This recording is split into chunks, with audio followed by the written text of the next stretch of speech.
बच्चों, आज मैं आप लोगों को समास बताने जा रही हूँ।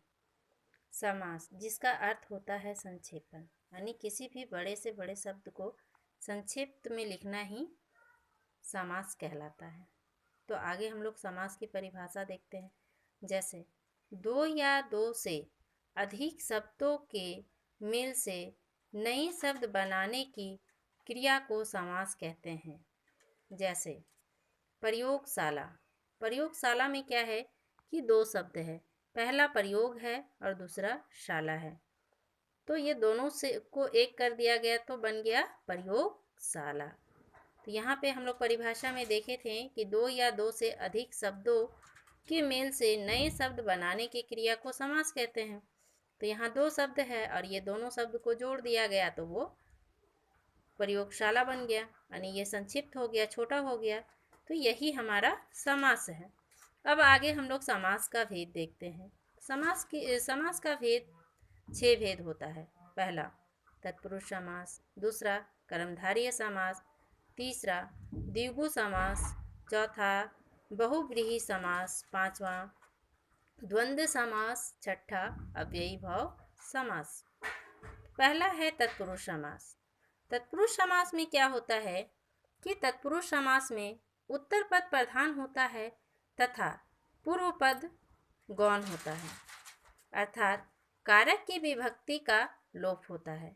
कारक यानी कर्ता, कर्म, करण, संप्रदान, अधिकरण, आपादान, ये सब कारक है और उन्हीं सब चिन्हों का, विभक्तियों का लोप होता है। यहाँ पे हम लोग दो शब्द लिखे हैं, पहला है गौण और दूसरा है लोप, जिसका अर्थ होता है छुपा हुआ, यानी दोनों का अर्थ एक ही होता है, छुपा हुआ रहना। फिर है जैसे इसकी एक एग्जाम्पल उदाहरण देखते हैं। तो उदाहरण में क्या है, युद्ध क्षेत्र, युद्ध के लिए क्षेत्र, युद्ध क्षेत्र का मतलब युद्ध के लिए क्षेत्र। तो युद्ध क्षेत्र एक छोटा शब्द है और यहाँ पे इसका विग्रह किए तो क्या हो गया, युद्ध के लिए क्षेत्र। तो यहाँ पे कहा गया है कि उत्तर पद जो होता है वो प्रधान होता है और पूर्व पद जो होता है वो गौण होता है। उत्तर मतलब होता है अंतिम पद, पूर्व मतलब होता है पहला पद। तो पहला पद जो है उसे गौण यानी छुपा हुआ कहा गया है और उत्तर पद जो है उसे प्रधान कहा गया है। अब यहाँ पे इसलिए कहा गया है क्योंकि युद्ध क्षेत्र जो है ये एक क्षेत्र का नाम बताया गया है, लेकिन यहाँ पे विग्रह किया गया है युद्ध के लिए क्षेत्र। तो क्षेत्र है किसके लिए है, युद्ध के लिए। तो यहाँ पे क्षेत्र है तो युद्ध है, तो इसीलिए पहला पद जो ये अंतिम पद जो है वो प्रधान होता है और पूर्व पद छुपा हुआ रहता है। अब यहाँ है कर्मधारय समास, दूसरा कर्मधारय समास।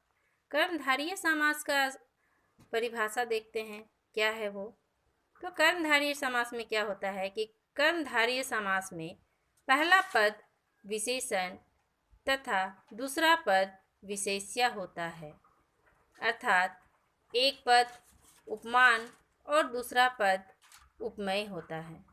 तो इसमें क्या है कि पहला पद जो है वो विशेषण होता है और दूसरा पद विशेष्य होता है। कैसे, चलिए उदाहरण के माध्यम से समझते हैं।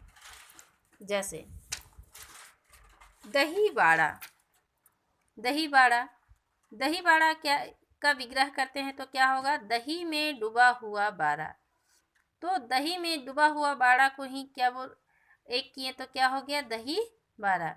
तो यहाँ पे दही जो है वो विशेषण है और बाड़ा जो है वो विशेष्य है, यानी बाड़ा के बारे में बताया गया है कि बाड़ा किस में डूबा हुआ है, तो दही में डूबा हुआ है। तो इसी प्रकार ये हो गया कर्मधारय समास, जहाँ विशेष्य और विशेषण हो। अगला है द्विगु समास। तो द्विगु समास में क्या होता है कि जहाँ समस्त पद के पूर्व पद में संख्यावाचक विशेषण होता है। जैसे पूरे पद है तो उसके पूर्व यानी पहला पद जो होता है वो क्या होता है, संख्यावाची विशेषण, यानी वो संख्यावाची शब्द होता है, वहाँ द्विगु समास होता है। जैसे दोपहर, दोपहर का मतलब हो गया दो पहरों का समूह।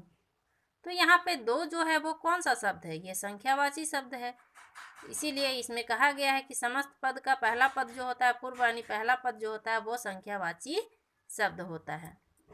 तो ये आज हमारा समास का परिभाषा और समास का भेद था। आगे हम लोग कल देखेंगे। आज के लिए गृह कार्य है, दिए गए शब्दों का समास विग्रह करें और समास का नाम लिखें।